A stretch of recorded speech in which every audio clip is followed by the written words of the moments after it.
Good day everyone, once again we're the group 4 and this afternoon we will gonna discuss the Republic Act 7877 or the Anti-Sexual Harassment Act.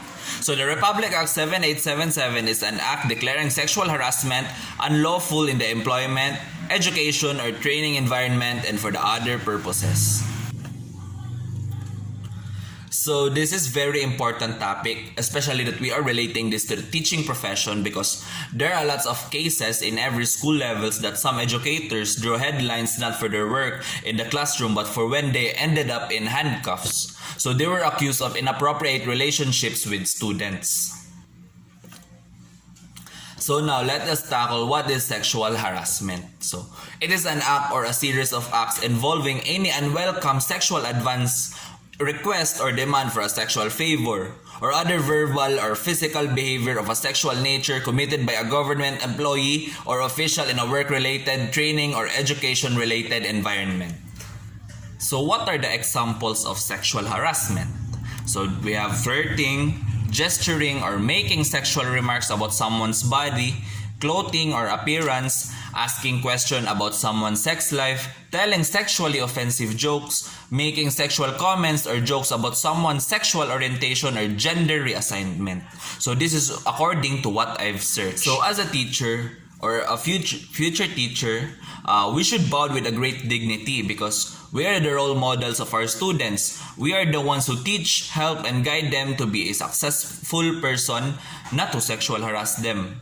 So going back to the Republic Act 7877 or the Anti-Sexual Harassment Act of 1995. So now let's talk about Section 4 of Republic Act 7877, Anti-Sexual Harassment Act of 1995.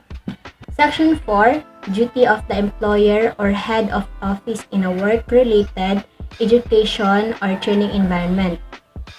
Because of secretively committed and sexual harassment acts in workplace, education, and training environment, most of the victims are afraid to tell of what happened or divulge the sexual harassment against them. So this law that known as Republic Act 7877 imposes the duty of the employer or head of office to protect the victims of sexual harassment by promulgating appropriate rules and regulations and by creating a committee and investigation of cases of sexual harassment. Section 5. Liability of the employer, head of office, educational or training institution. So, what is the liability of the employer, head of office, educational or training institution in case of sexual harassment? So, liability means pananagutan. So, the employer or head of office, educational or training institution shall be solidarily liable for damages of his or her sexual committed harassment acts. That would be all for Section 5. Section 6. Independent actions for damages.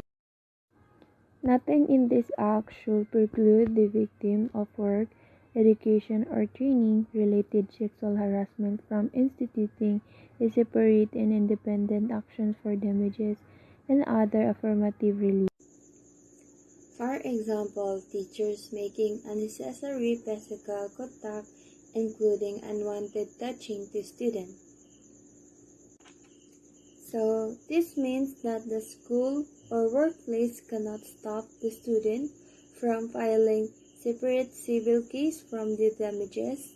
So, when you say an independent actions for damages, this is an actions separate from a criminal case or separate from the administrative case, and its main purpose is to seek for monetary indemnity for the suffering mental anguish that was incurred by the student as a result of ordeal.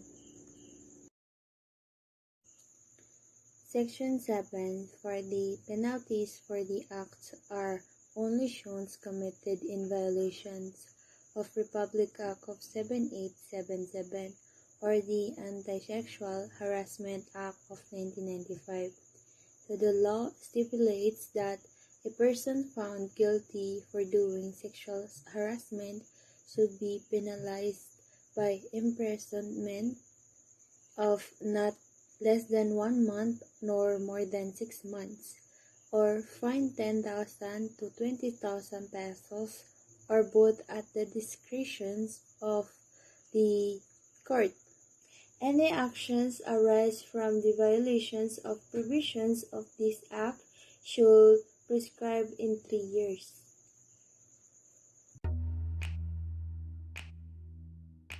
Section 8. Separability Clause. If any portion or provision of this act is declared void or unconstitutional, the remaining portions or provisions hereof shall not be affected by such declaration. So, whatever the law contained in this Republic Act that is found out unconstitutional or invalid does not mean that the whole law will no longer effective. That's what the separability clause says. The law is still in full force and effective except if an invalid part is found. Section 9. Repealing Clause. All laws, decrees, orders, rules, and regulations, other issuance or parts thereof inconsistent with the provisions of this act are hereby repealed or modified accordingly. So, all laws concerning bullies in elementary and secondary school that are existing prior to this law are being cancelled by the Republic Act.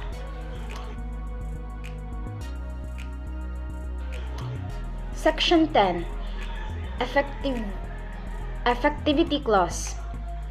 This act shall take effect 15 days after its complete publication in at least 2 national newspapers of general circulations. So, these Republic Acts are published, and of course, it will be approved and signed by the following House of the Representatives. On October 14, 1995, this act is approved by the President of the Senate, Edgardo J. Angara, Speaker of the House of Representatives, Jose de Venecia Jr., Secretary of the Senate, Edgardo E. Tumangan, Secretary of General House of Representatives, Camilo L. Sabio, and the President of the Philippines at that time, Fidel V. Ramos.